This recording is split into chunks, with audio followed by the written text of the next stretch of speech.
Netflix releasing never-before-seen video of Sean Diddy Combs filmed just days before his arrest on charges of sex trafficking and racketeering in 2024. The footage is part of a 4-part docuseries, Sean Combs: The Reckoning, premiering Tuesday. How did you get that footage of Diddy? I figure most journalists would not disclose their sources. Does he know y'all have this in the doc? I would doubt he knows. So when this airs, that'll be the first time that his legal team, Diddy, that everybody knows that this footage is now seeing the light of day. Perhaps. Combs' team firing back in a statement to NBC News, saying the Netflix so-called documentary is a shameful hit piece and that they relied on stolen footage that was never authorized for release. His team sending a cease and desist to Netflix. Yes, indeed, man. I mean, had to bring you back, man. This documentary got everybody talking and people going at it. So, it was only right to bring you back and get your point of view, man. But I want to get right into it, man. 50 and Ja. How you feel about both of them going at it? You seen it? I couldn't do nothing but see it, bro. You know what I'm saying?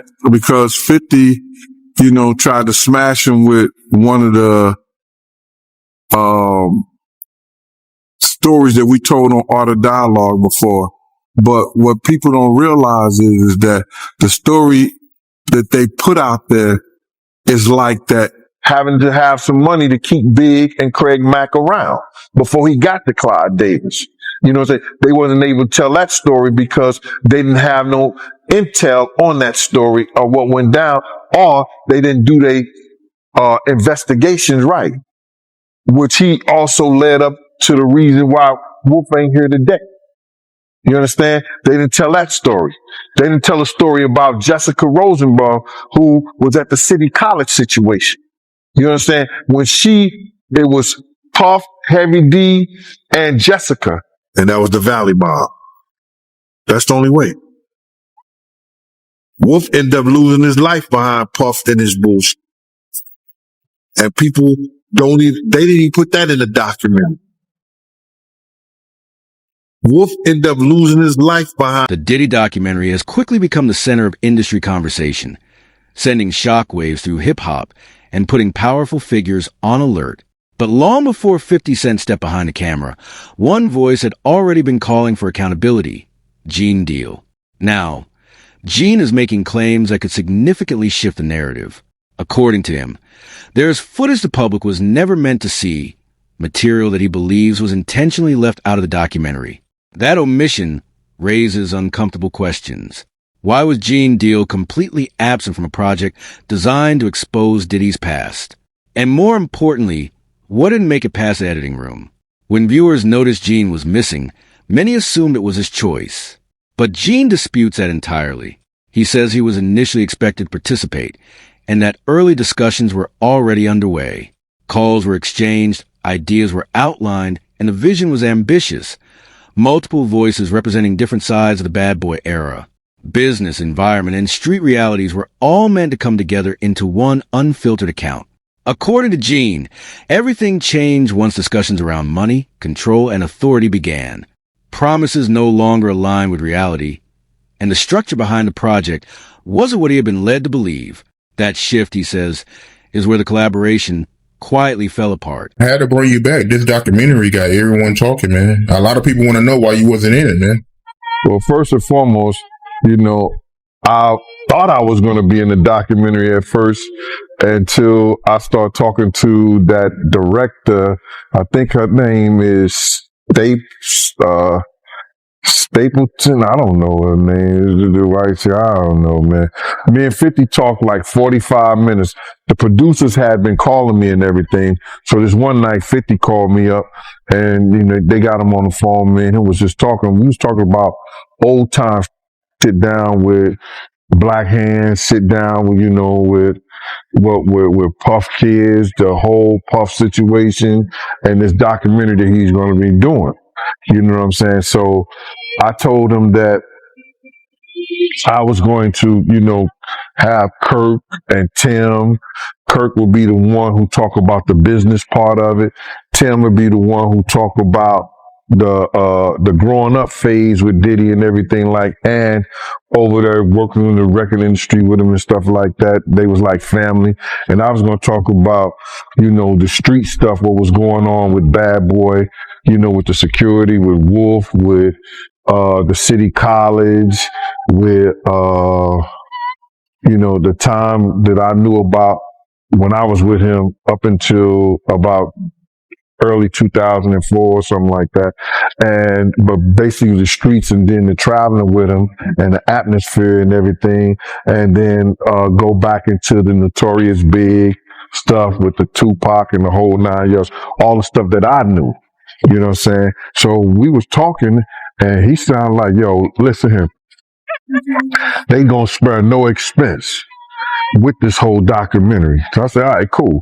So what I did was I spoke to Tim and I spoke to Kirk Burrows.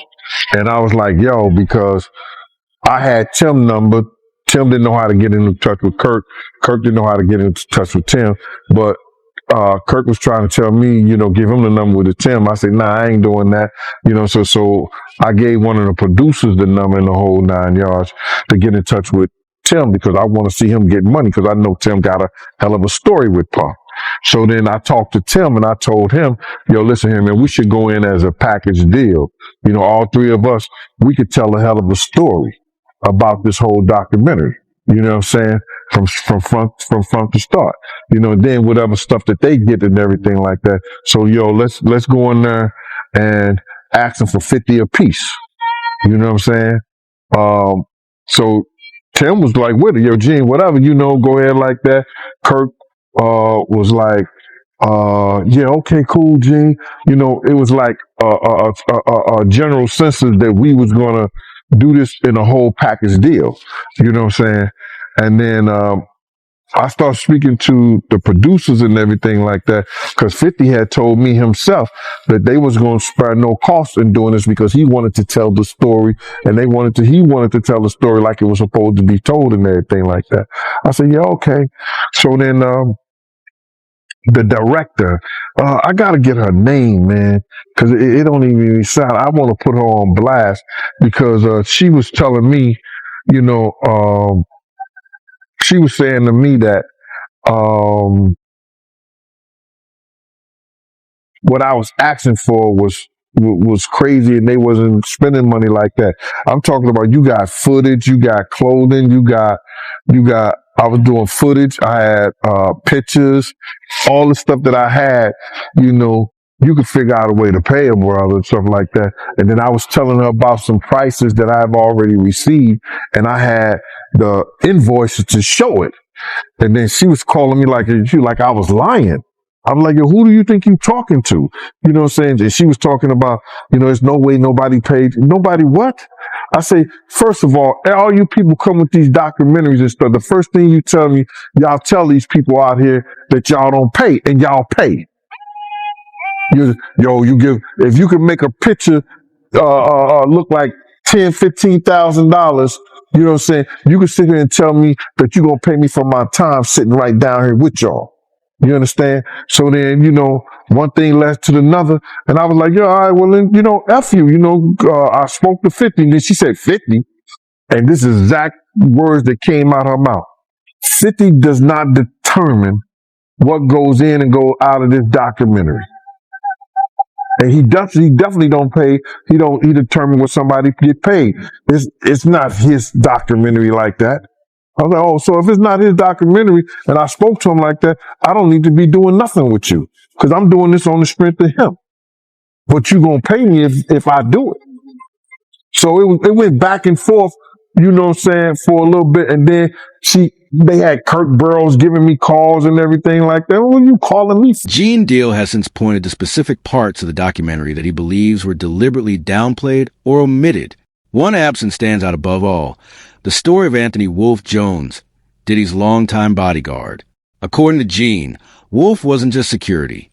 He was a central figure in managing protection, logistics, and safety during Bad Boy's most volatile years. He was deeply involved in day-to-day operations, yet the documentary barely acknowledges his role or his death. Gene challenges a version of history the series appears to suggest, particularly narratives that place responsibility solely on broader coast-to-coast tensions. He argues that framing simplifies the story and avoids addressing where accountability may actually lie. Gene also claims Wolf repeatedly warned of danger, refusing to travel unless strict security measures were in place. According to him, Wolf sensed risks early and prioritized safety over image. The fact that his concerns and his fate received minimal attention raises a troubling question. If someone so central could be minimized, what other critical truths may have been softened or excluded? Already told, Anthony Wolf Jones had already told them, if you're not taking two tour buses of my niggas from the Valley, that's Co-op City in the Bronx, the Valley in the Bronx. If you're not taking these 2 tour buses of my niggas out there, I'm not going. Had told Puff them, had told Kirk Burrows. You understand? I went down there and Kirk Burrows called me up. He said, yo, Gene, you and Wolf, I got y'all tickets to LA. I said, all right, cool.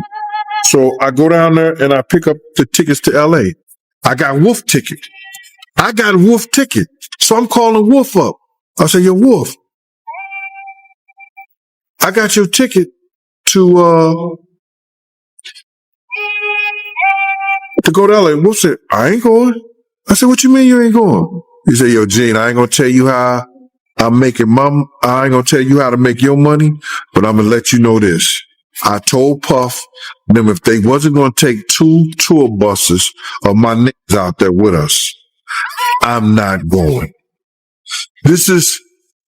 Wolf is the head of all the functions that has to do with Puff dealing with security. I had my own contract with Puff, yeah. Paul Alford ran Green Gate Security, which is the daily operations of Puff stuff. That's his house, his cars, his transportation. He ran the office, the bad boy office, the clothing, all. He ran the deli operation with his security. Wolf is over whatever's happening with Puff. You understand? Wolf tells Puff them and tell Kirksboro them, no, if y'all not going out there right, nobody should go out there at all. Kirk calls me, I said, yo, Gene, you gonna go? I said, yeah, I'll go, bro. He said, Gene, I said, yo, dog, but we shouldn't be going out there. I tell Kirk the whole, yo, Gene, all y'all going to be doing is going to the studio and y'all going to go to Soul Train and go to the studio. Y'all not hanging out. Y'all not doing nothing. All me and Puff did when we went there that month was hang out. And I told people all the time, and I said in the documentary before, I thought this kid had a death wish because all we did was hang out. We never saw Big at not one of the events that me and him went to. The House of Blues, movie theaters, not the California, the Celebrity Club, I guess, is it Celebrity? No, begins with a C. Never seen him in none of the clubs, none of the places. You understand? Big ain't coming to none of the places. The one time Big went out is when he got the one club that he went out to is and that's where he got.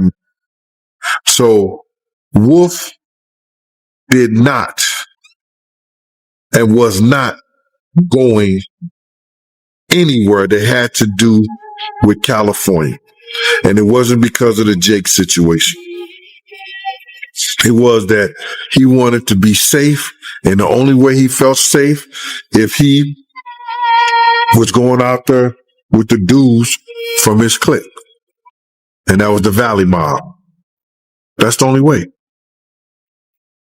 Wolf ended up losing his life behind Puff and his bullshit. And people they didn't even put that in the documentary. Wolf ended up losing his life behind Puff and his and that with BMF. That's a big segment in my book that I wrote I wrote a whole big situation in my book regarding that, man. And I know you're doing this. I want to say that right there because I was there the night that Meech had promised Puff. You know what I'm saying? He ain't had to worry about Suge Knight. He ain't had to worry about nobody from this point on. And telling Puff some shit made him think that he could talk to Wolf any kind of way. Because if anybody knew, BMF was powerful back then. They had dudes from everywhere. And Meech telling him he ain't have to worry about nobody no more.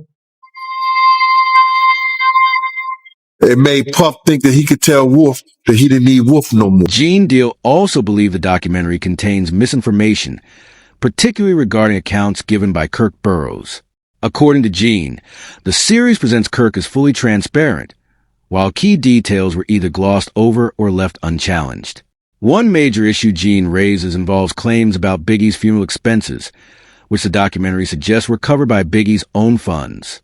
Gene disputes this and argues that anyone deeply involved in Bad Boy's finances would understand how that money actually moved. Yet, he says, the documentary never pressed hard enough on those financial questions. Gene also questions how certain individuals gained long-term control over Biggie's business affairs after his death, especially when Biggie had allegedly planned to distance himself from some of them while alive. Despite that, publishing rights, marketing decisions, and executive roles shifted quickly. Gene believes these changes were calculated and took place when Biggie was no longer able to object. For him, the problem isn't just what was said, it's what the documentary chose not to question. Burroughs, he also said in a documentary that, Diddy, he used big budget to pay for, Big's funeral. Yeah. When I heard that ain't the first time I heard it though, bro. They said Big had paid for his funeral through his budget. You know what I'm saying? So if anybody would know that, Kirk Burroughs would know that. And I heard Wayne Barrows came out and said some, but to refute that. You know what I'm saying? But if Miss Wallace got a check and the check, if they had Biggie's budget and that was money was taken out that budget for his funeral, he did use it. And if anybody knew that, Kirk Burroughs would know that because he was handling the money and the operations at that time.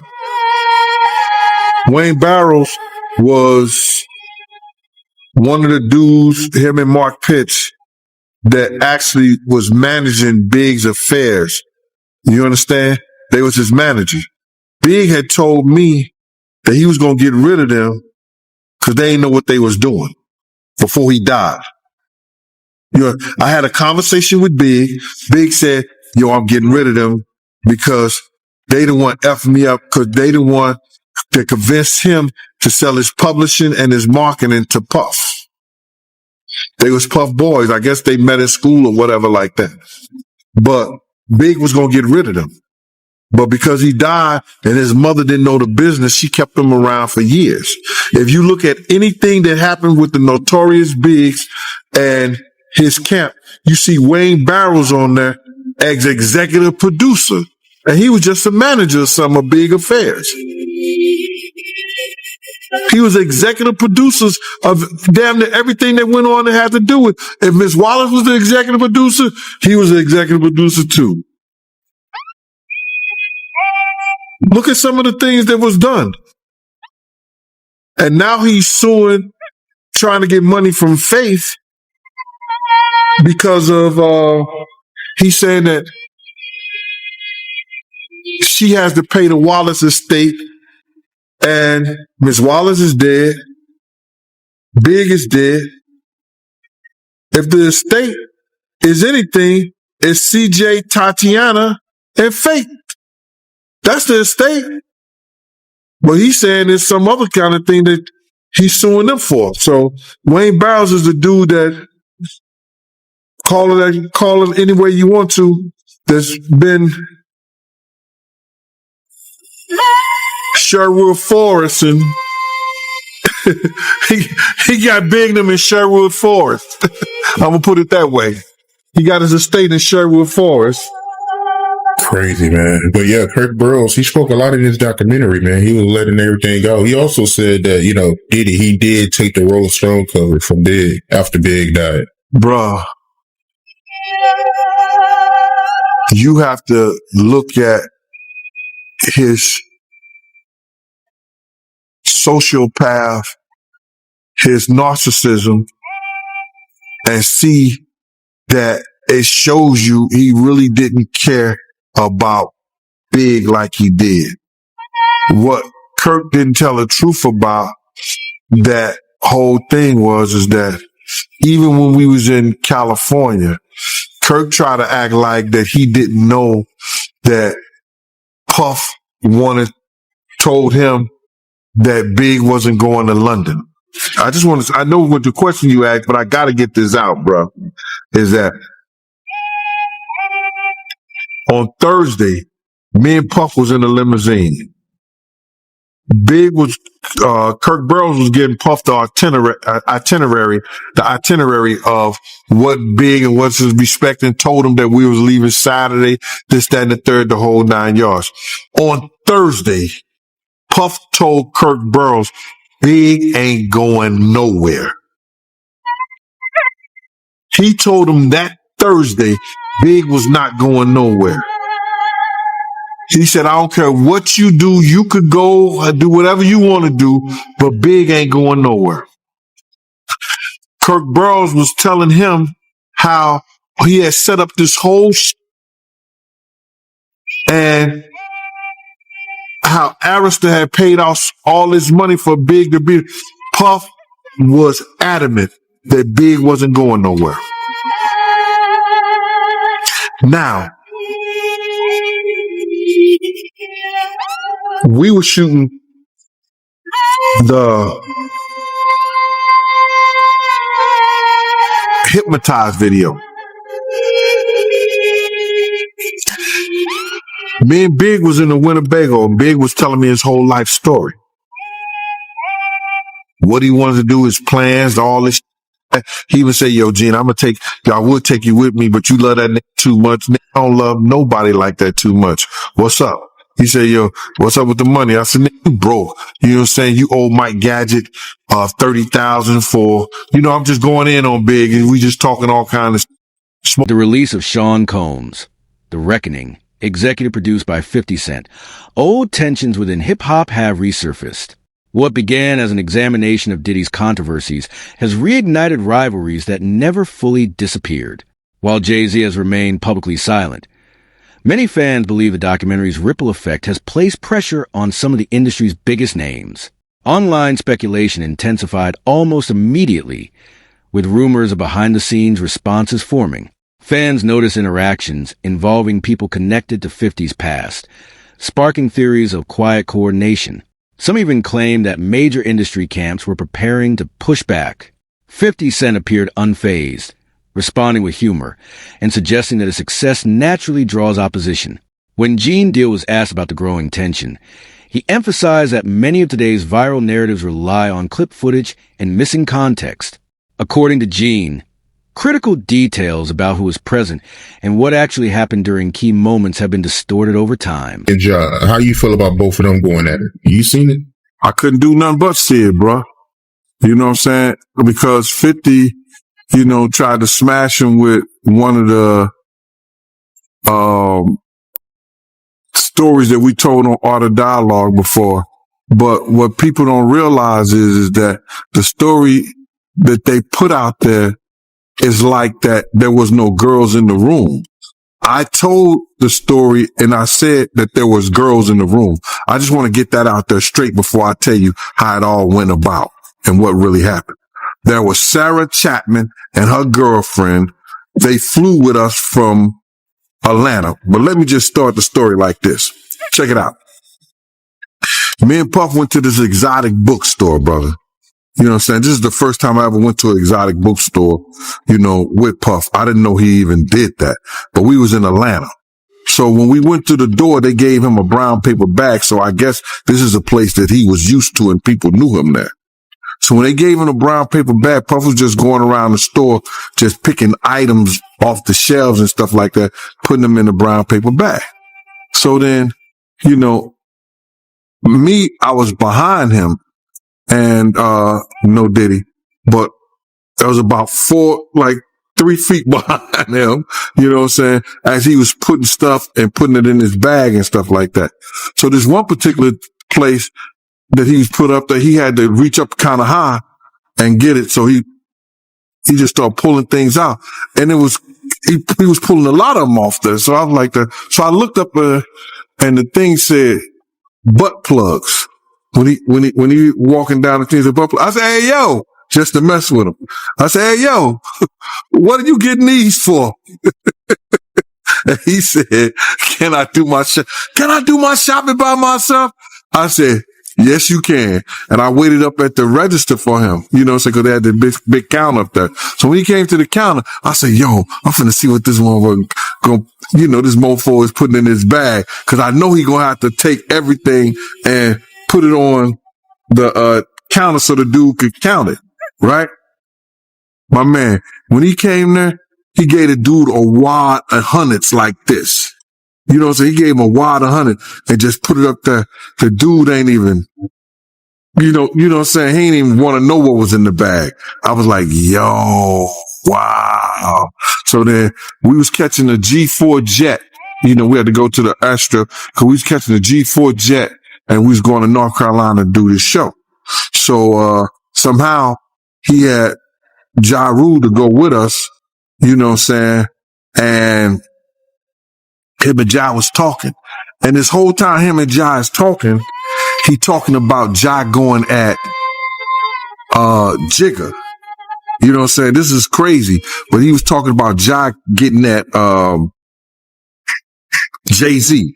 And he was talking bad and talking crazy about Jay-Z and how Ja was talking about if it wasn't for him, that Jay wouldn't be the artist he was. He got him started. He wrote certain things and stuff like that to put him out there. Cause, back in the day, nobody was even effing with Jay like that.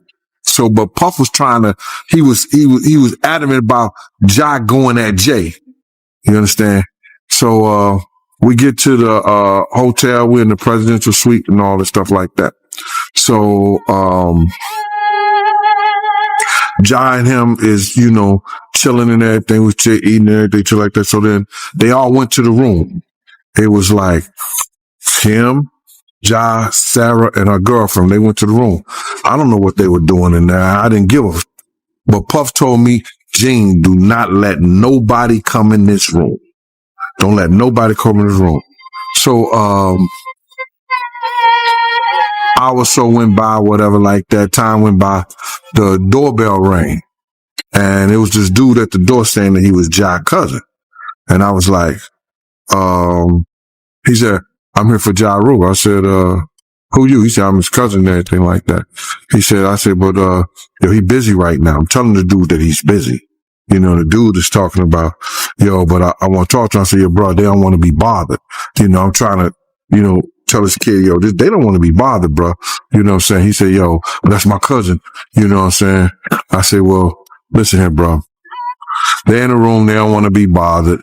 You could see that there's only one room. Gene also revisited an incident that, according to him, has been widely misunderstood. He describes a brief but intense confrontation following a knock at the door, an encounter he believes was about enforcing boundaries rather than ego or chaos. From his perspective, those boundaries were crossed, and the situation escalated as a result. Gene hints that the moment wasn't isolated but part of a broader pattern. He suggests that certain situations were intentionally engineered to provoke reactions and fuel tension, particularly involving Jay-Z. Whether everyone involved fully understood the dynamics at play remains unclear. That uncertainty, Gene says, is what makes the story so unsettling. Room, I say, "Yo, bro, Jesus Christ had to come down here and take the breath out of my body before you go in that room." You understand? Next thing you know, I grabbed him and we start It wasn't no harassment thing like that because he couldn't handle it at the time. He could front and tell his friends because he didn't hit me up on Instagram. He could tell his friends all he want to, but that if Puff and Jai tell you the story, that nigga was upside the piano. You understand? So now, Jai and Puff run out. They butt the neck and they was grabbing towels. You understand? They was grabbing towels. And then Puff was like, yo, Gene, what's going on? Jai was like, yo, he said, that's my cousin. I was like, yo, bruh. He tried to get in the room and I wasn't letting him get in the room, bruh. And then Puff looked at Jai like this, with that look like he said. And then, Jai said, you don't want to be up in that room because there was a whole lot of freaking going on. So I started laughing. Dude left. They went back in the room and that was it. You know what I'm saying? So now the story grew as if Jai was in there and him and Diddy was doing, something. And like I said that they were doing something. I don't know what the F they were doing, bruh. The only reason I know was some freaky things going up in there that Jai really didn't even understand because he said, yo, you ain't want to be up in there because there's a whole lot of freaky. So I was like, I wouldn't have known nothing. I wouldn't even care. And I don't care today. But you know how the internet is. They cut and paste what they want to paste and they put what they want to put to make it seem like I was saying this dude and Puff was in there, alone. And they wasn't. You understand? And that was them. They did their thing, up in there with the honeys in there. I guess. I can only guess. So, listen, bro. I've said this 1,000 times. It was Sarah Chapman and her girlfriend. Now, Sarah Chapman, if people don't know who she is, now she's one of Puff baby mamas.